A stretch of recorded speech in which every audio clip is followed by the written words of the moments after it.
और अनावरण की प्रक्रिया मंत्रोच्चारण के मध्य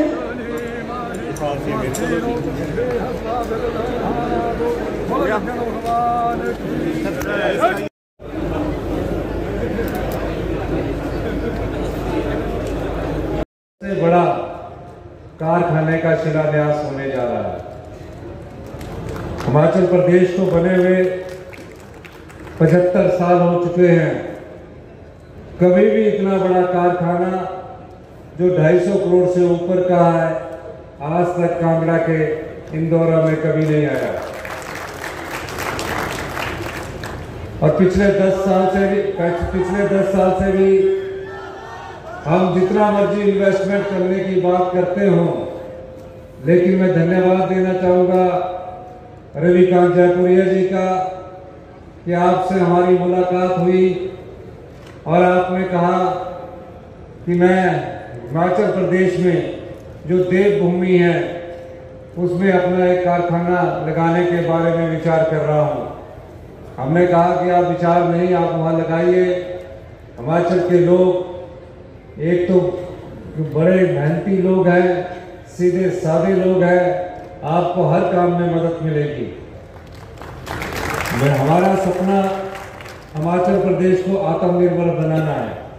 आप जानते हैं 1 वर्ष पहले जब कांग्रेस की सरकार बनी, प्रदेश की आर्थिक हालत ठीक नहीं थी। आज भी आर्थिक हालत ठीक नहीं है। प्रदेश पर तकरीबन 85,000 करोड़ रुपए का कर्जा है। सरकारी कर्मचारियों के ऊपर जो 10,000 करोड़ की देनदारियां हमारे पर चढ़ी हुई है, और इस व्यवस्था को सुचारू रूप से चलाने के लिए हमें और कर्ज लेना पड़ रहा है। लेकिन क्या हम सभी कर्ज के सहारे इस प्रदेश को चलाएं? अगर हम इस दृष्टि से कार्य करेंगे तो आने वाली जो युवा पीढ़ी है, आने वाले जो युवा पीढ़ी के हमारे युवा साथी है, उनके सर पर, उनके हर एक कंधे पर तकरीबन 1.5 लाख रुपए पर व्यक्ति पर कर्ज चढ़ा होगा। आज भी हिमाचल प्रदेश की 75 लाख की जनसंख्या पर 1,02,000 रुपया प्रति व्यक्ति का कर्ज चढ़ा हुआ है।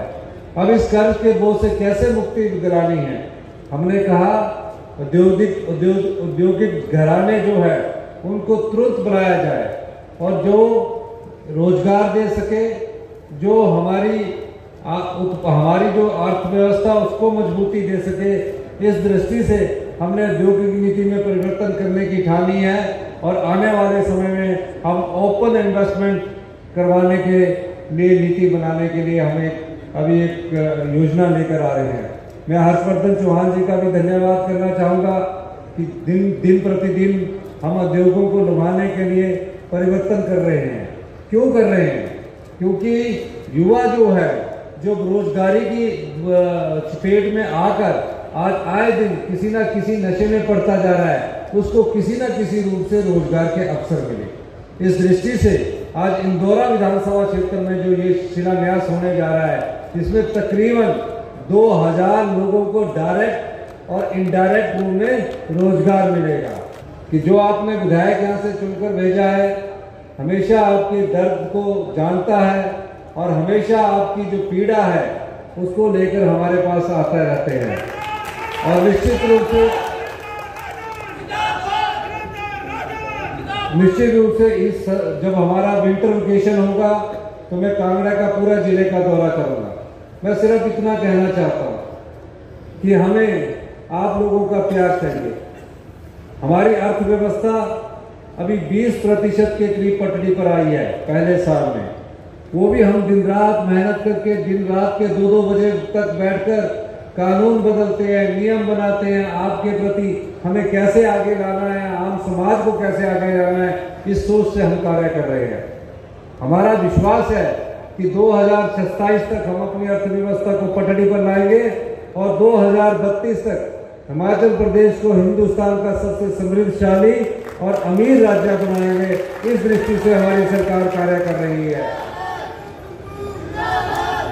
अभी हम जल्दी ही युवाओं के लिए एक स्टार्टअप योजना लेकर आ रहे हैं ई टैक्सी की स्टार्टअप योजना हमारी शुरुआत शुरू हो चुकी है।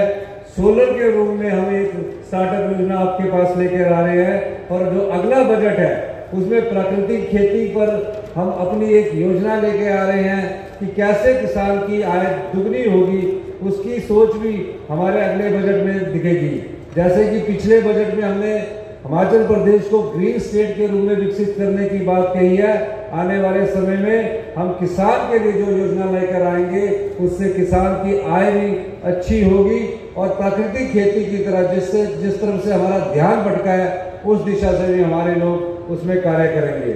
मैं अंत में इतना ही कहते हुए कि आप सब लोगों का प्यार इस विधानसभा क्षेत्र से मनिंदर राजन जी को मिला है, इस प्यार को आप बनाए रखें और आने वाले